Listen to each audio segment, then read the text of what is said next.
Olá, você que nos acompanha aqui no canal do Instituto Brasil Israel no YouTube. Como em toda sexta-feira, estamos aqui com a jornalista Daniela Kresh, correspondente do IB Israel. Tudo bem por aí, Dani? Tudo bem, hoje a gente está fazendo a quinta-feira à noite, né? Mas tá tentando trazer as coisas mais recentes que aconteceram essa semana aqui, Ismael. Na medida do possível, né? A gente vai levando. Quero pedir para você que nos assiste aqui no canal do YouTube, deixar o seu like aqui no vídeo. Se não for inscrito no canal, para se inscrever ou recomendar para algum amigo, para alguma pessoa próxima, a inscrição aqui no nosso canal do YouTube. Pedir também, se possível, se você quiser colaborar com o IIP, escanear o seu celular apontando para esse QR Code aqui na tela, que está ajudando a gente a dar continuidade a esse trabalho. Começando o Expresso Israel de hoje, queria entrar no primeiro ponto, primeiro assunto.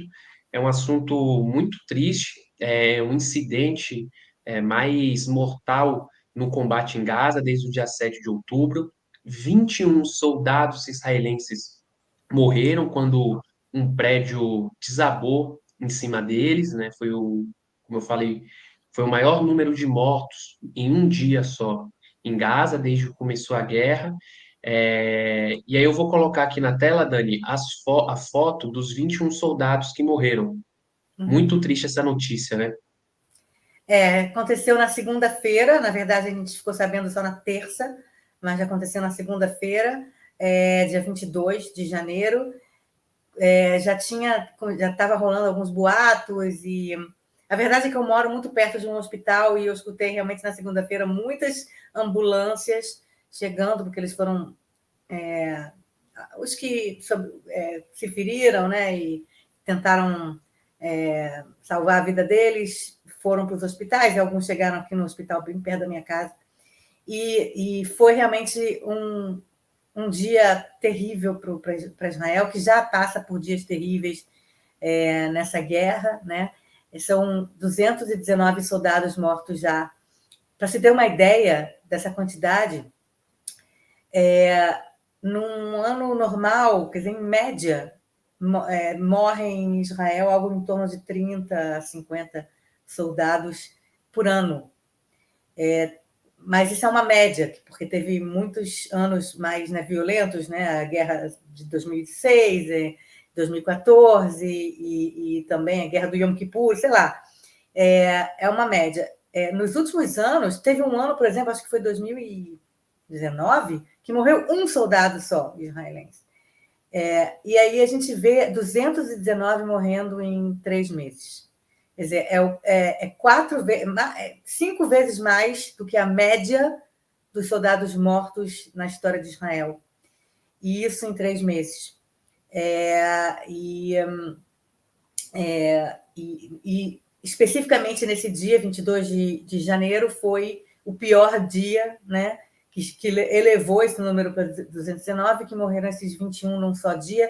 Tinha boatos de que seriam 24, a gente falou, tem gente que falou até que seriam mais de 30, mas eu acho que o número ficou por enquanto em 21. Tem muitos que ainda estão em estado grave e em hospitais. E a morte deles foi também uma coisa meio estúpida, porque eles estavam preparando para demolir 2 prédios que tinham sido usados pelo Hamas a 600 metros da fronteira com Israel. Eles estavam quase com o pé para fora, eram todos reservistas, não eram soldados da ativa, né? Eles eram reservistas, um pouco mais velhos, e eles estavam quase, era a última coisa que eles iam fazer antes de ser liberados, porque os reservistas estão sendo liberados agora, né? E está tendo um terceiro, a gente falou, né, da terceira fase da guerra, que está tendo menos incursões e menos o nível, né, o ritmo está mais fraco, está mais baixo. Então, era a última coisa que eles iriam fazer era demolir esses prédios que tinham sido usados pelo Hamas. Eles estavam colocando as bombas da demolição, para fazer a demolição. E quando saiu de um desses trocentos túneis subterrâneos que o Hamas construiu embaixo de toda a faixa de Gaza, né? A faixa de Gaza quase não tem mais solo, né? É tudo túnel embaixo, quantidade de túneis que eles construíram. Saíram 2 caras, 2 palestinos, combatentes, não sei de quem, do Hamas, de Jihadiano. Eles não foram pegos, né? Eles sumiram depois, então ninguém sabe quem são. e eles atiraram 2 RPGs, né, aqueles Rocket Propelled Grenades, né, granadas de lançamento de foguete,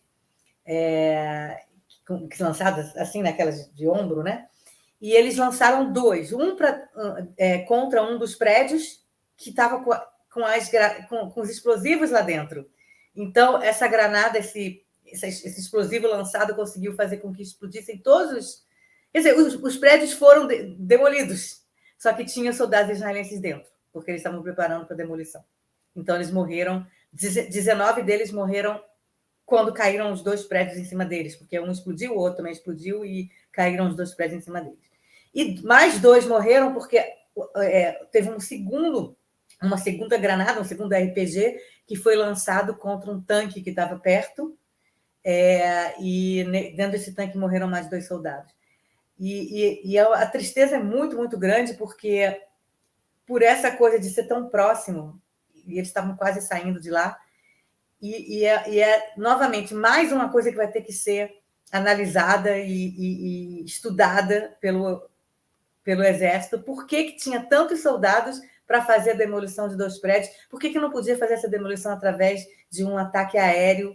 Por que colocar tanta gente em perigo por uma coisa dessa? Apesar de que realmente essa questão de você ter túneis subterrâneos por debaixo, né, essa guerra de guerrilha, que os caras do Hamas, os terroristas, se escondem atrás de escudos humanos, pessoas, né, próprios palestinos, e também se escondem debaixo da terra e saem a qualquer momento e atacam e depois voltam para debaixo da terra. É muito difícil, é um tipo de combate, uma guerra de guerrilha que ninguém nunca lutou dessa maneira. Nem no Vietnã era dessa forma, porque não tinha os túneis por debaixo da terra. Quer dizer, então, foi realmente um dia pesadíssimo.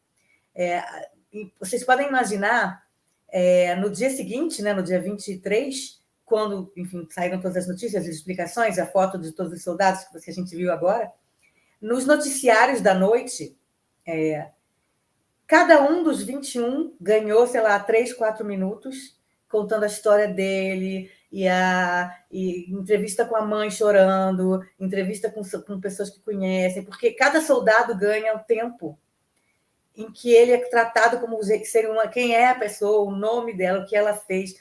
Quer dizer, não são anônimos nunca. Sempre tem um relacionamento próximo do público com os soldados. Novamente, explicando que o exército aqui é o exército do povo, é o exército obrigatório, o serviço militar, então é gente de todos...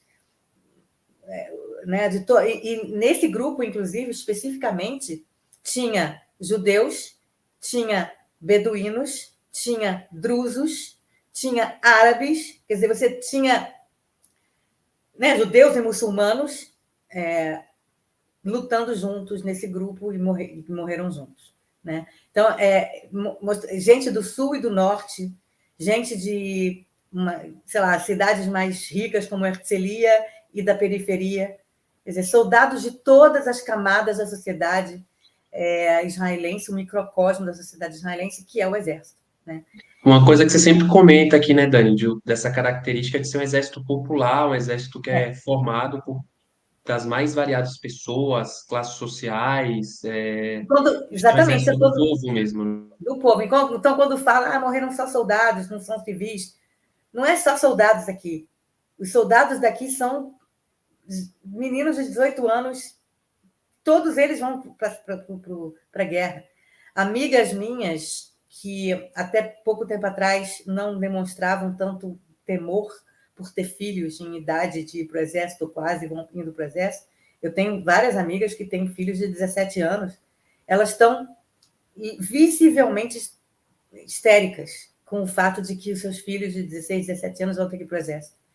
E muitas mulheres israelenses já pensam nessa possibilidade e no que vai acontecer com seus filhos quando dão à luz a um menino e que sabe que daqui a 18 anos ele vai para o exército. E não só meninos, porque agora as meninas também. Tem muitas mulheres combatentes, muitas mulheres que estão lutando na frente de batalha, assim como homens. Tem batalhões mistos. Né? Então, é um temor da mãe israelense quando nascem seus filhos, a tristeza e o temor e o medo, a histeria de quando os filhos fizerem 18 anos e vão para a guerra e podem morrer mesmo, não é assim, né, tipo, sei lá, uma coisa distante, é uma coisa da realidade, né? Quer dizer, então, imagina esse noticiário que eu falei, de 21, cada um com 4, 5 minutos, mais de 1 hora de noticiário só com a vida dos soldados que morreram naquele dia. Sem contar mais 3 oficiais que tinham morrido no dia anterior. Quer dizer, então, também tinham morrido, mas em outro caso, né? Em outra coisa, em outra frente, né? Quer dizer, então, especificamente nessa segunda-feira e terça-feira, o clima do país estava terrível, pessoas realmente abaladíssimas, já tão abaladas, né, desde o dia 7 de outubro, nunca os israelenses estiveram tão abalados e não conseguem lidar com esse abalo, né? Fora a libertação dos 86 israelenses, né, que aconteceu em novembro, que foi aquele cessar-fogo que durou uma semana, as notícias são todas ruins. Só aquela única semana em novembro foi a única vez que os israelenses conseguiram respirar um pouco. Porque tinha algumas boas notícias que eram mulheres e crianças sendo libertados do cativeiro. Fora isso, não há um dia de boas notícias. Todo dia, jovens morrendo. E no caso dos reservistas, não tão jovens, tem reservistas de 40 anos de idade, casados com muitos filhos, filhos órfãos, né? Mulheres viúvas. Isso sem contar todas as histórias de soldados sem pé, sem mão, amputados. Quer dizer, você fala aí de 219 mortes, você tem 4.500 soldados com algum tipo de debilidade agora. Como é que fala? De deficiência. Deficiência, desculpa. Algum tipo de deficiência em vários graus. Então, é uma geração inteira que nunca vai esquecer o 7 de outubro e essa guerra que acontece nesse momento.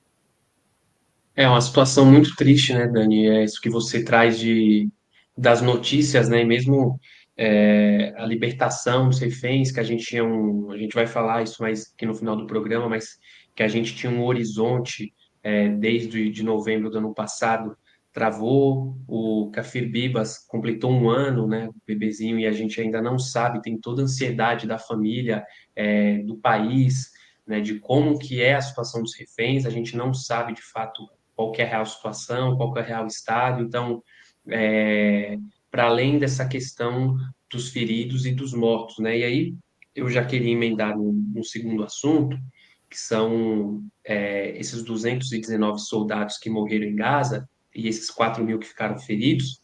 Como você bem trouxe aqui, muitos deles perderam braços, pernas, uma geração aí que vai ficar traumatizada pela guerra. E dentro desses feridos e mortos, teve 2 casos que se destacaram. Um deles é o do cantor e ator Idan Ahmed. Quem assiste ou assistiu a série Falda provavelmente deve conhecer esse ator. E o outro é um empresário, o Idan Bismuth. Um deles morreu e o outro sobreviveu, né? Consequentemente, o Idan sobreviveu e o Adam, infelizmente, morreu nos combates em Gaza. E repercutiu bastante, Dani, aqui no Brasil também, por se tratar de 2 pessoas conhecidas publicamente, né? Isso voltando ao que você trouxe no primeiro ponto, da pluralidade da formação do Exército de Israel, né? Exatamente, não é gente de classe mais desfavorecida que vai para o exército, é todo mundo. Então, 2 exemplos são do Idan Ahmed, que você pode colocar a foto dele. O Idan Ahmed na casa dos seus 30 anos, ele é casado, ele tem filhos, e ele ficou muito conhecido aqui como participante de um desses reality shows de música, sabe? Tipo The Voice. E ele ele deslanchou na década passada, e ele virou um dos cantores mais famosos, tem muitas músicas assim que realmente os jovens conhecem, ele é muito muito querido, e ele depois começou também a enviesar pela carreira de ator. Fez muitas séries até chegar a Falda, né? Que é essa série famosa. Não é irônico, né? Mas é o fato, mas Falda, que também lida com Gaza, também, obviamente, com o conflito entre israelenses e palestinos, e assim que estourou a guerra de verdade, não é seriado, né? É de verdade. Ele foi chamado, né, para se alistar, como 300 mil reservistas foram chamados para se alistar, e ele foi. Ele poderia ter dito, não, eu sou ator, não, eu tenho minha carreira, não, eu não preciso. Mas ele foi. E eu queria, na verdade, há tempos que eu queria falar isso aqui. Quando estourou a guerra entre Rússia e Ucrânia, você teve aquele, né, alistamento obrigatório de russos, né, para irem para a Ucrânia, e você teve um êxodo enorme de russos que foram para a Geórgia, que foram para a Belarus, que foram para países em volta com fronteira com a Rússia, fugindo desse alistamento militar, porque não concordam com a invasão russa, né, da Ucrânia, ou porque não querem lutar, ou por vários motivos. No caso de Israel, 300 mil soldados reservistas que foram chamados, não vou dizer que nenhum fugiu e não quis ir para a guerra. Deve ter tido. Mas não houve um êxodo de pessoas que não querem lutar porque a guerra é injusta contra os palestinos. Não. Essa guerra é vista aqui como uma guerra justa para a sobrevivência do próprio Estado de Israel. Os reservistas que foram chamados, eles foram para a luta. Ninguém, não vou dizer ninguém, mas 99% não fugiu, não viajou para outro lugar, não fugiu do país, não, atenderam, muitos, inclusive, se voluntariaram, e alguns que estão sendo tirados agora de Gaza por causa dessa terceira fase, que está sendo, né, de um ritmo um pouco menor, estão reclamando que querem continuar em Gaza, que eles querem continuar lá porque eles sentem uma culpa enorme pelo exército não ter conseguido, não estar lá, estava ausente nos kibbutzim que foram atacados no 7 de outubro, com os 1.200, mais de 1.200 mortos naquelas primeiras horas, né, do dia 7 de outubro, que o exército estava ausente, e a gente vai algum dia conseguir entender o que aconteceu, porque como 3 mil terroristas entraram em Israel, mataram 1.200 pessoas e não tinha quase soldados lá para ajudar, quer dizer, eles mataram muitos soldados, né, imediatamente, mas como não tinha lá um helicóptero, como não tinha lá mais tropas naquele momento para evitar esse tipo de coisa, né? Claro que era um cenário que ninguém nunca imaginava que iria acontecer, mas mesmo assim.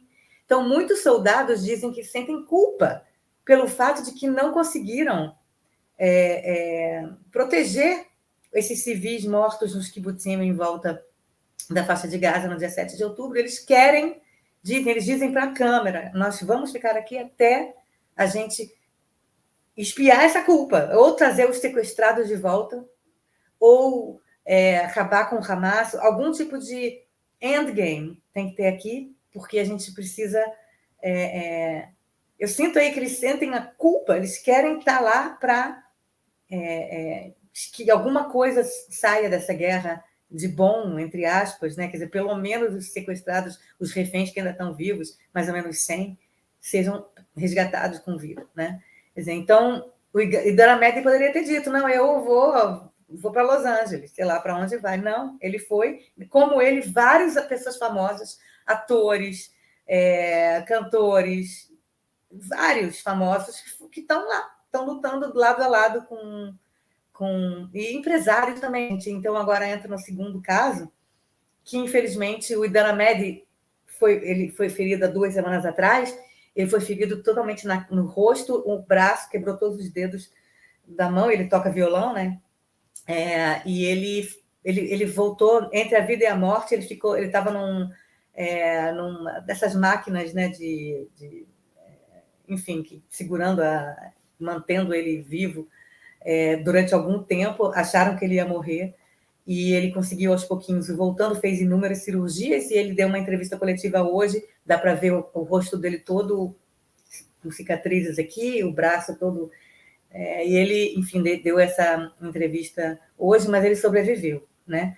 E agora o segundo caso, eu vou colocar Vou pedir para você botar o vídeo do segundo caso, que é um empresário de 35 anos chamado Adam Bismuth. Vamos ver o vídeo.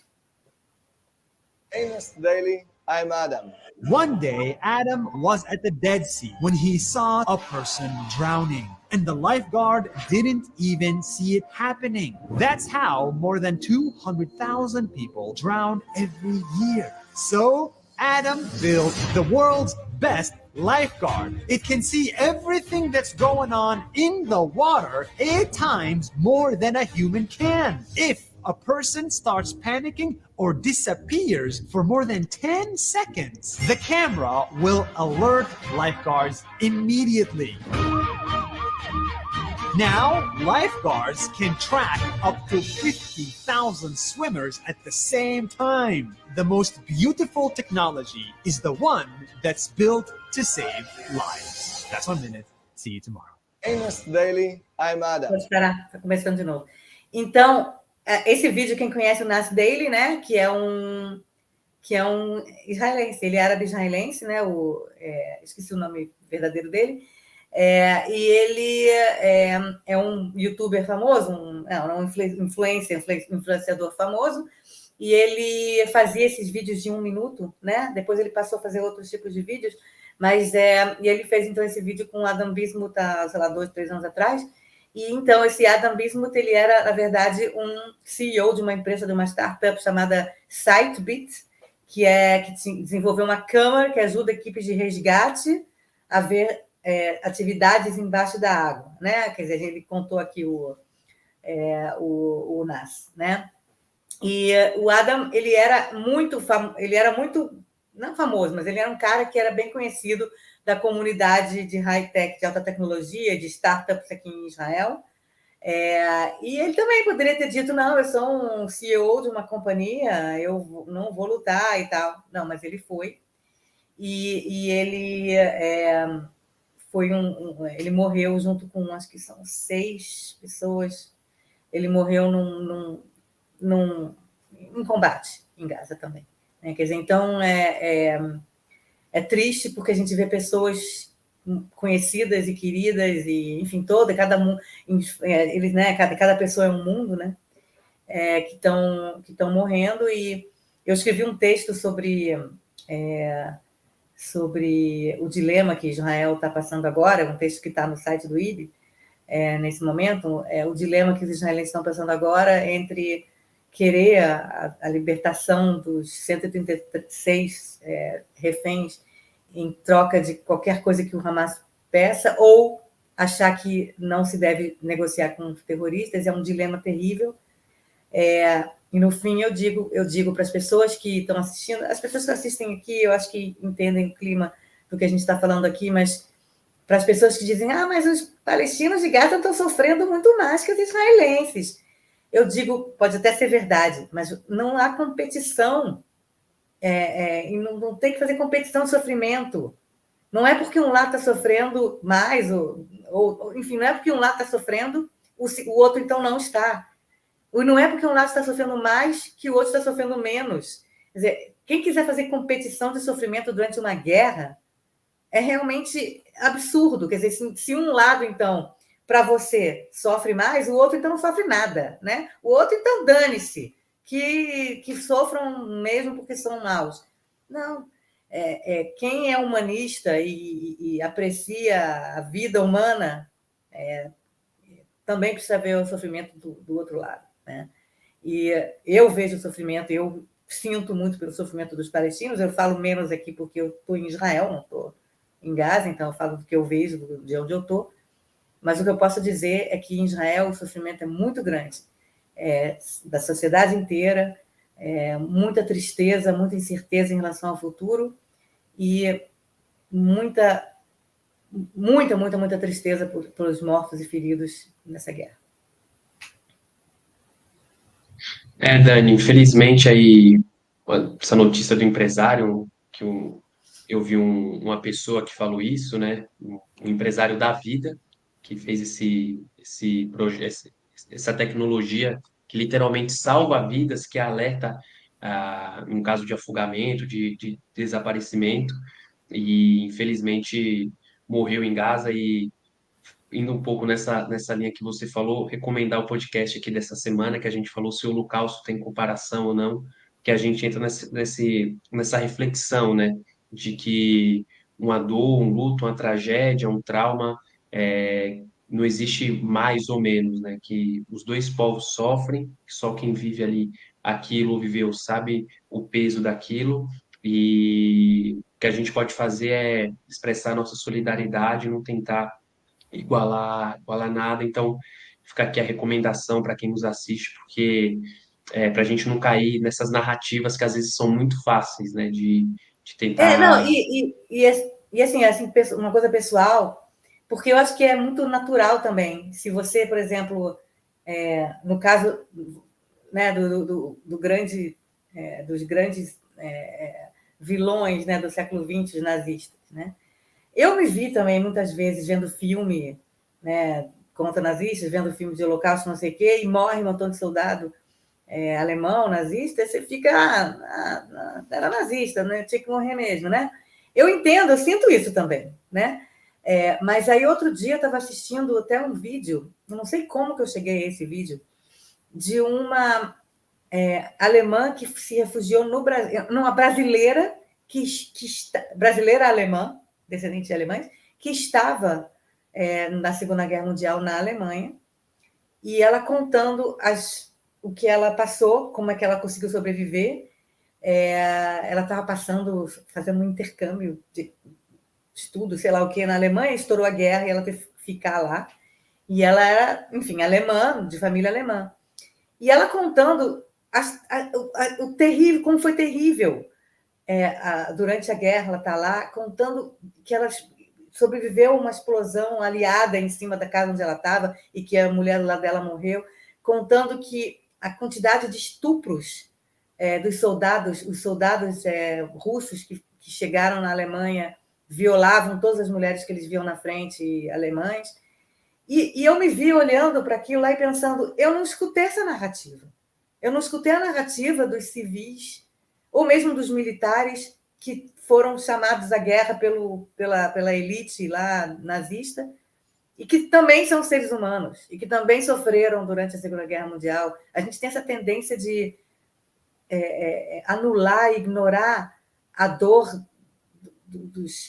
das pessoas que a gente vê como vilões, né, do lado que a gente vê como vilão, sem entender que existe aí na guerra, a guerra é muito mais complexa do que isso, há muito mais níveis de complexidade numa guerra do que é malzinho contra bonzinho, entendeu? Tem aí muita coisa no meio e é preciso abrir e estar aberto para escutar todos os lados.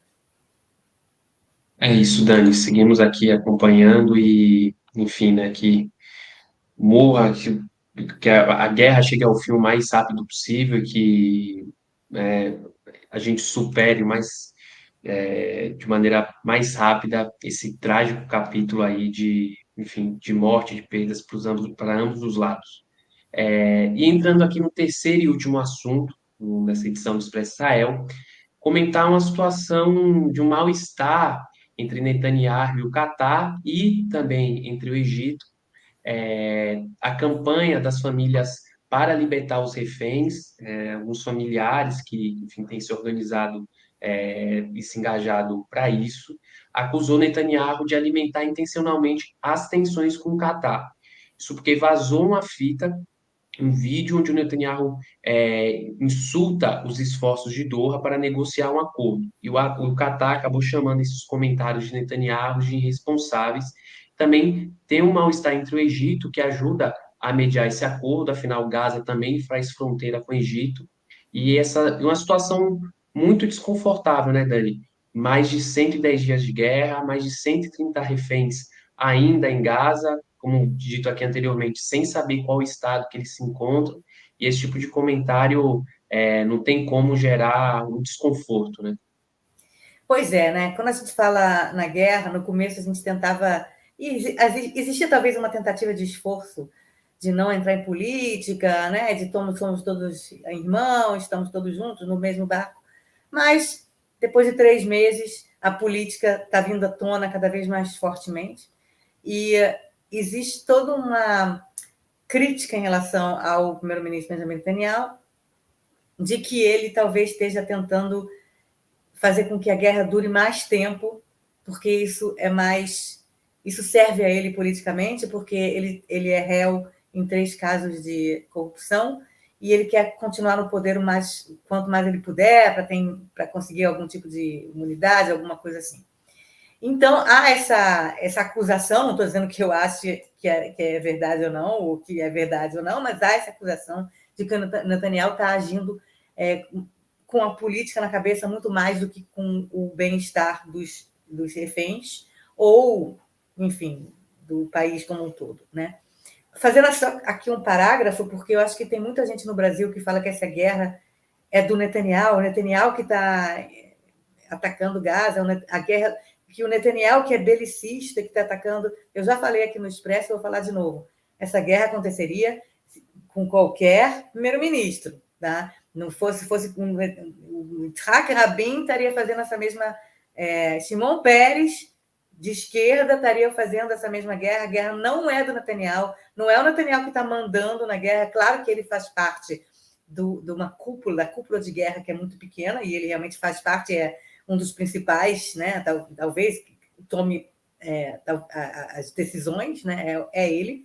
Mas isso não quer dizer que não tenha uma cúpula militar e outras pessoas dentro do gabinete de guerra que com outras tendências políticas que concordam com o que está sendo feito. Essa guerra não é porque o Netanyahu não é o Putin. O Netanyahu não é Vladimir Putin. Não é ele decidiu fazer a guerra e levou Israel com ele para fazer a guerra, não. Isso aí, a guerra é decidida também por um alto escalão militar que considera que é importante fazer essa ofensiva contra o Hamas, porque senão o Hamas vai continuar atacando Israel com 12 mil foguetes, como atacou nos últimos 3 meses, e ficar tentando matar civil israelense na fronteira a vida toda, né? Enfim, o grupo terrorista, né? Então, essa guerra não é do Netanyahu. Muita gente que não gosta do Netanyahu e que não gosta da guerra eu vejo isso nas redes sociais o tempo todo. É o Netanyahu que está fazendo a guerra, tem que tirar o Netanyahu do poder, acaba a guerra. Não. É claro que o Netanyahu tem muita culpa política e talvez muita culpa pelo Hamas ter se considerado que esse momento era o momento de fazer o 7 de outubro, né? Talvez ele tenha enfraquecido a dissuasão israelense com aquela tentativa de golpe judicial que ele tentou fazer. É claro, tem muita culpa aí no cartório, o Netanyahu, mas a guerra não é do Netanyahu, a guerra é de Israel. Israel considera essa guerra como justa. É uma guerra contra um grupo terrorista com intenções genocidas, tá? Então, e antissemitas, né? Totalmente. Mas voltando, então agora fechando esse parênteses, existe aí realmente essas críticas em relação ao Netanyahu de que ele estaria tentando, né, pensar em sua sobrevivência política mais do que coordenar o que realmente deve ser feito na guerra neste momento, né, principalmente em relação aos reféns. Então, foi vazada uma fita do Netanyahu conversando com reféns ou falando numa reunião de gabinete em que ele fala porque esse pessoal do Catar é muito problemático, é um interlocutor muito problemático, e essa fita foi vazada, e assim, para vazar uma fita dessas, e passar pela censura militar também, uma fita dessas, tem muita gente que acha que foi a armação do Netanyahu deixar que esse vazamento fosse para a imprensa, e que ele queria que, na verdade, esse vazamento chegasse à imprensa, e que essa crítica que ele faz ao Catar chegasse aos ouvidos do Catar. De uma maneira assim, né, por fora, né? Quer dizer, ele não falou isso, mas a imprensa descobriu. E é um absurdo, porque até o ex-chefe do Mossad, o Yossi Cohen, falou até hoje que é um absurdo você querer comprar briga com a pessoa com quem com o grupo, né, com o país, nesse caso, com o Catar, que você usa como principal interlocutor com o Hamas. o Catar e o Egito são os principais interlocutores com o Hamas. Israel não negocia diretamente com o Hamas. Israel negocia através do Catar, do Egito, dos Estados Unidos, de países do Golfo, para passar mensagens para o Hamas e tentar fazer uma troca de prisioneiros, um cessar-fogo, ou sei lá o que quer que seja, com o Hamas. E você, enquanto está acontecendo essas negociações, libertação de reféns, de não sei o quê, de cessar-fogo e tal, você xingar, ou você humilhar o seu parceiro de negociação, Israel precisa do Catar. É verdade que o Catar faz aí um jogo duplo. O Catar foi quem deu dinheiro para o Hamas. O Catar é quem financia o Hamas mais ainda do que o Irã, bem mais. O Catar é quem financiou o Hamas nos últimos anos. É verdade. É verdade que o Catar tem simpatia pela ideologia do Hamas, pelo que o Hamas pensa. É verdade. Mas o Hamas, por outro lado, joga o jogo duplo do Ocidente também. O Catar também quer ser aceito pelo Ocidente. O Catar também quer ter bom relacionamento com o Ocidente e com os Estados Unidos. Então, o Catar ele joga esse jogo duplo. Ele realmente joga. Mas, justamente por jogar esse jogo duplo, ele tem uma entrada com o Hamas que é importante nesse momento. Tá? E como que o Netanyahu boicota ou tenta destruir essa ponte entre Israel e o Catar, países que não têm relacionamento diplomático, realmente não tem, mas que, nesse momento, o Catar ajudou, por exemplo, no primeiro acordo de cessar-fogo, que foram libertados 86 reféns. Tá? Então, é um absurdo, realmente, é o que dizem, que o Netanyahu esteja, de alguma forma, para colocar obstáculos às negociações e fazer com que as negociações demorem mais tempo. Ou eu não sei o que está na cabeça do Netanyahu, a gente nunca vai saber, talvez no dia que ele escrever um livro, ele realmente fazer ofender aí dessa forma o Catar. E, ao mesmo tempo, o que faz as pessoas acharem que talvez seja alguma coisa realmente planejada pelo Netanyahu, eu não sei, não estou acusando, não estou dizendo que só estou que disse por aqui, que o Netanyahu também comprou briga com o Egito, que é um outro interlocutor importantíssimo. Tanto que, há alguns dias atrás, o Netanyahu tentou ligar para o Assisi, o presidente do Egito, e o Assisi não atendeu o telefonema. E olha que o Assisi e o Netanyahu eram amiguinhos antes, de alguma forma, né? Eles se davam bem, né? E o Assisi não atendeu o telefone. Quando que o Assisi não atende o telefone do Benjamin Netanyahu? Quer dizer, foi o Netanyahu negou que isso tenha ocorrido, mas saiu na imprensa aqui que realmente teria ocorrido isso. E por que o Egito está chateadinho com o Netanyahu nesse momento? Porque o Netanyahu tem dito, meio que unilateralmente, dentro de Israel e talvez para os americanos, que, como eu falei na semana passada, no Expresso da semana passada, que Israel quer o controle da fronteira entre Israel e entre Gaza e o Egito, aquela estrada Filadélfia, lembra? Filadélfia que eu falei na semana passada? E Netanyahu diz que Israel vai ter que ter o controle dessa estrada, dessa fronteira entre Gaza e o Egito. Só que ele não coordenou com o Assisi, que é o presidente do Egito, essa fala. Não coordenou com o Egito que Israel vai ficar controlando a fronteira entre Gaza e Egito. O Egito não gosta dessa ideia de que Israel vai controlar a fronteira do próprio país com Gaza. Então, como que o Netanyahu fala isso publicamente sem ter coordenado ou sem ter discutido isso com o Egito? Quer dizer, então, a Sisi está furiosa com o Netanyahu, colocando isso como um gol, como um objetivo do fim da guerra, controlar a fronteira entre Gaza e Egito, enquanto que o Egito é um país soberano que ele tem que controlar. É claro que controla mal, é claro que todos os armamentos que o Hamas tem passaram pela fronteira com o Egito, principalmente pelos túneis que existem embaixo, né? É verdade que o Egito não faz um bom trabalho em relação a isso, mas não se pode acusar o Assisi, por exemplo, de concordar ou de estar a favor do Hamas nessa guerra, porque o Assisi tem horror ao Hamas. E a maior parte dos egípcios tem horror à Irmandade Muçulmana e ao Hamas, que é um filho da Irmandade Muçulmana. Por que o Egito não é... Por que a faixa de Gaza não é do Egito hoje? O Israel queria devolver, quando devolveu todo o deserto do Sinai há 30 anos atrás, queria que o Egito levasse Gaza também. E o Egito falou, não, Gaza nós não queremos. Quer dizer, o Egito tem horror a Gaza e aos líderes que, enfim, infelizmente, comandam Gaza há décadas, né? Então, por que comprar briga com o Egito dessa forma também? Quer dizer, então, o Netanyahu está sendo muito, muito criticado por algumas falas e ações que podem melindrar parceiros árabes que Israel tem. Quer dizer, pensar bem que Israel tem parceiros árabes, já é uma coisa tão incrível de se pensar. 50 anos atrás, Israel não tinha nenhum parceiro árabe. Israel hoje tem alguns parceiros, ok, o Catar não é exatamente um parceiro, mas nesse momento é um interlocutor que Israel precisa durante a guerra.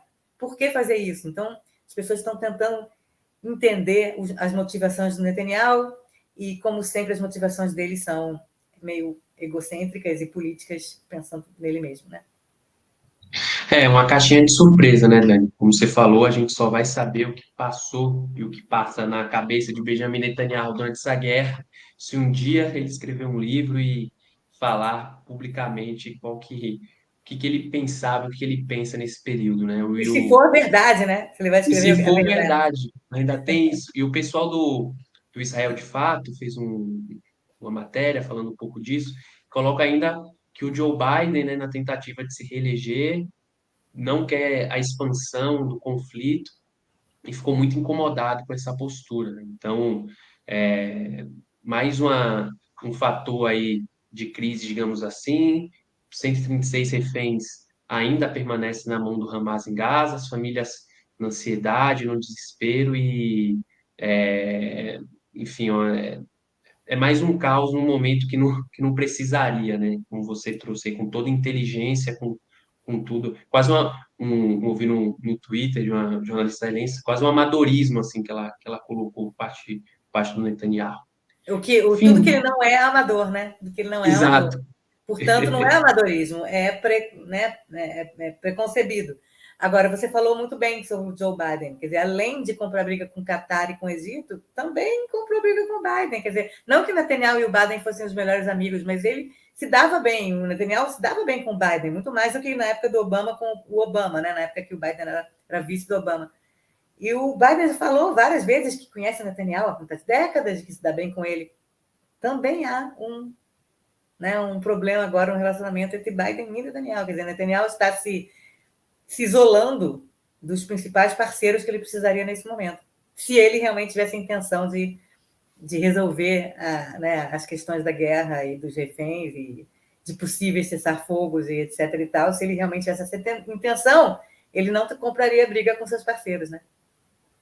Exato, fica aqui a dúvida, né? E com isso a gente vai chegando ao fim de mais uma edição do Expresso Israel. Quero agradecer você que chegou aqui no final do nosso programa. Se você não deixou o seu like aqui no vídeo, é só curtir. Se você não for inscrito, se inscreva também no nosso canal. Se quiser também continuar ajudando o IB a dar continuidade a esse trabalho, é só escanear o seu QR Code aqui na tela. Dani, muito obrigado mais uma vez. E obrigado você que nos assistiu também. E até sexta-feira que vem. Obrigada a todo mundo, obrigada, João. Novamente lembrando que esse aqui atrás de estudo é Ahavá, a palavra Ahavá, amor em hebraico, está sempre comigo aqui, me acompanhando. Tchau, gente. É isso. Um abraço. Tchau, tchau.